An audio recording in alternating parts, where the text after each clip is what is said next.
নমস্কার বন্ধুরা, আরও একটা নতুন ভিডিওতে সকলকে স্বাগত জানাই। আজকের রেসিপি নারকেল পাটিসাপটা।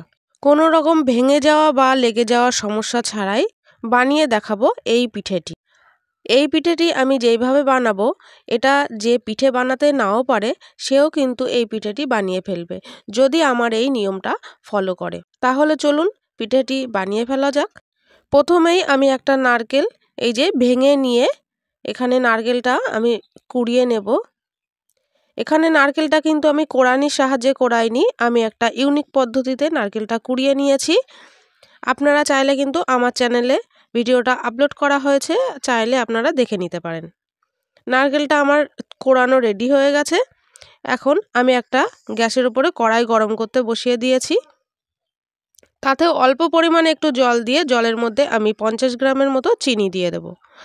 এখানে আপনারা আপনাদের পছন্দ মতো মিষ্টি ব্যবহার করতে পারেন। চিনিটা গলে যাওয়া পর্যন্ত আমি নাড়তে থাকবো। আমি এখানে চিনি আর খেজুরের পাটালি দুটো ব্যবহার করেছি, আপনারা চাইলে কিন্তু শুধু খেজুরের পাটালি দিয়েও এটা বানাতে পারেন। এখন চিনিটা পুরোপুরি গলে গেছে। এই পর্যায়ে আমি দিয়ে দেব 200 গ্রামের মতো খেজুরের পাটালি বা গুড় যেটা আপনারা বলেন। যাই হোক, আমি এটা ভেঙে নিয়েছি, পাটালিটা নিয়ে আমি এখানে 200 গ্রামের মতো গলিয়ে নিচ্ছি। এখন পুরোপুরি গুড়টা গলে গেছে। এখন দিয়ে দিচ্ছি কোড়ানো নারকেল। পুরোটাই আমি এখানে দিলাম। আমার এখানে দুটো নারকেল আছে, দুটো নারকেল কোড়া রয়েছে, সেই জন্য আমি মিষ্টির পরিমাণটা এমন দিলাম। আপনারা কম বেশি চাইলে দিতে পারেন।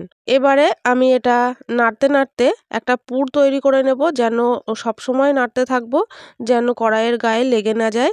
আর এখানে গ্যাসের ফ্লেমটা মিডিয়াম টু লোতেই থাকবে। এখানে একটু দিয়ে দিলাম এলাচের বীজ, সেটা আমি গুঁড়ো করে নিয়েছিলাম, সেটা একটু দিয়ে দিলাম 1 চিমটি মতো। সুন্দর একটা স্মেলের জন্য আপনারা চাইলে নাও দিতে পারেন। নাড়তে নাড়তে একদম এরকম শুকনো মতো হয়ে গেছে। এখন আমি দিয়ে দিচ্ছি একটু হাফ চামচের থেকেও একটু কম ময়দা, কারণ ময়দাটা দিয়ে একটু মিশিয়ে নিলে একটা ক্রিমি ভাব এসে যায়, যেটা নরম নরম মতো পাটিসাপটা পিঠের জন্য খুবই জরুরি। দেখুন কত সুন্দর তৈরি হয়ে গেছে পুরটা। শুকনো হয়েছে কিন্তু রসে ভরা, আপনারা দেখলে বুঝতেই পারবেন। আমি রেডি হয়ে গেছে যেহেতু, আমি একটা বাটিতে নামিয়ে নিচ্ছি। বাটিতে নামিয়ে নেওয়ার পর অবশ্যই এটা ঢাকা দিয়ে রাখবেন, না হলে কিন্তু শুকনো হয়ে যেতে পারে ওপরের দিকটা। এখন আমি ব্যাটার বানিয়ে নেব পিঠেটার জন্য। তার জন্য আমি একটা বড় বাটি নিয়ে নিয়েছি। আর দেখুন আমি এক বাটি চালের গুঁড়ো নিয়ে নিচ্ছি। এই বাটিটা মেপেই আমি কিন্তু সব উপকরণ এখানে মেশাবো। 1 বাটি চালের গুঁড়ো দিয়ে দেওয়ার পর আমি নিয়ে নিচ্ছি সেই বাটি মেপেই হাফ বাটি ময়দা। আপনারা যে কোনো বাটি নিতে পারেন, কিন্তু সেই বাটিটা মেপেই এইভাবেই মেপে মেপে সব কিছু দিতে হবে। এখন আমি দিয়ে দিচ্ছি হাফেরও হাফ, মানে 4 ভাগের 1 ভাগ সুজি। ওই বাটিটা মেপেই 4 ভাগের 1 ভাগ সুজি দিয়ে দিচ্ছি। আর এখানে দিয়ে দিচ্ছি 50 গ্রামের মতো চিনি। আপনারা চাইলে চিনি নাও দিতে পারেন, পুরোটা গুড় দিয়েও বানাতে পারেন। আমি এখানে 2 রকম দিয়েই বানাচ্ছি, মানে পাটালি গুড় যেটা খেজুরের সেটা। আর দিয়ে দিলাম মিষ্টির স্বাদ ব্যালেন্স করার জন্য সামান্য 1 চিমটি লবণ। আপনারা আপনাদের পছন্দ মতো মিষ্টি এখানে ব্যবহার করবেন। আর এটা অবশ্যই মাথায় রাখতে হবে, আপনারা যেটা দিয়ে জল বা দুধ যেটা দিয়েই আপনারা ব্যাটারটা গুলবেন না কেন, সেটা যেন হাতে ছোঁয়া মতো গরম হয়। দেখতেই পাচ্ছেন আমি এখানে দুধ দিয়ে দিলাম। দুধটা কিন্তু ভালোই গরম ছিল দেখে মনে হচ্ছে, কিন্তু আমি এটা আমার হাতে ছোঁয়াই, আমি সেভাবেই মেখে নিচ্ছি। আমি পুরো ব্যাটারটা এখানে দুধ দিয়েই মেখে নেব। এভাবেই হাত দিয়ে মাখতে হবে, এটা কিন্তু চামচ দিয়ে মাখলে হবে না। হাত দিয়ে এভাবে চটকে চটকে আমি অল্প অল্প করে দুধ মেশাবো আর এরকমভাবে মাখতে থাকবো। মাখতে মাখতে একটা ক্রিমের মতো তৈরি হয়ে যাবে। দেখুন এখানে আপনারা দেখলে বুঝতেই পারছেন, এখানে আমি মাখতে মাখতে ব্যাটারটা পুরো ক্রিমের মতো তৈরি হয়ে গেছে। আর এখন দেখুন দুধ মেশাতে মেশাতে এরকম টাইপের আমি ঘনত্বের একটা ব্যাটার তৈরি করে নিয়েছি। এরকম পাতলাও না আর একেবারে ঘনও না, এরকম টাইপের আমি একটা ব্যাটার তৈরি করে নিয়েছি। আপনারা দেখে বুঝতে পারছেন এরকম টাইপের একটা ব্যাটার আমি এখন রেডি করে নিয়েছি। এখন এটা আমি ঢাকা দিয়ে রাখবো বেশ 15 মিনিটের জন্য। 15 মিনিট পর চলে এসেছি। গ্যাসের ওপরে একটা আমি তাওয়া গরম করে নিয়েছি।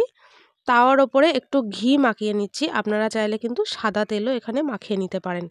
আমি এখানে বেশ কিছুটা ব্যাটার দিয়ে দিলাম তাওয়ার ওপরে, যেখানটা তেল ব্রাশ করেছিলাম সেইখানটা দিয়ে একটু হাতা দিয়ে এরকম করে একটু হালকা করে স্প্রেড করে দিচ্ছি। দেওয়ার পরে মিনিট খানেক ওয়েট করব।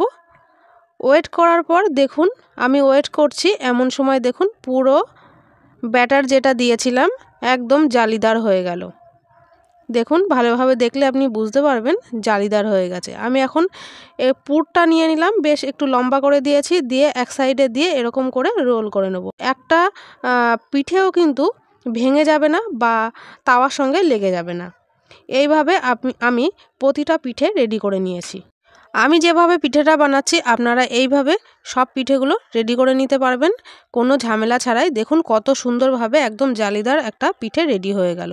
আর পুরটাও দেখুন এই যে দেখা যাচ্ছে কত সুন্দর লাগছে, খেতেও কিন্তু দুর্দান্ত হয়। আমি পিঠেটা নামিয়ে নিয়েছি, আমার এতগুলো পিঠে রেডি করা হয়ে গেছে। পিঠেটা কিন্তু ঠান্ডা হয়ে গেলে বা পরের দিন যদি আপনারা খান এটা কিন্তু কোনো মতেই শক্ত হয়ে যাবে না, যেমন নরম তেমনই থাকবে। আজকের এই পিঠের রেসিপিটা যদি আপনাদের ভালো লেগে থাকে তাহলে আমার চ্যানেলটি সাবস্ক্রাইব করে একটা লাইক করে দেবেন।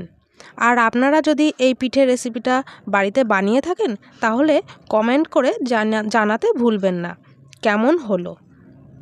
আমি একটা ভেঙেও দেখাচ্ছি আপনাদেরকে, দেখুন কতটা নরম আর ভেতরটা একদম রসালো, দেখতেই পাচ্ছেন। আপনাদের যদি ভালো লাগে তাহলে অবশ্যই বাড়িতে একবার ট্রাই করবেন। আজকের ভিডিওটা এই পর্যন্ত। ধন্যবাদ।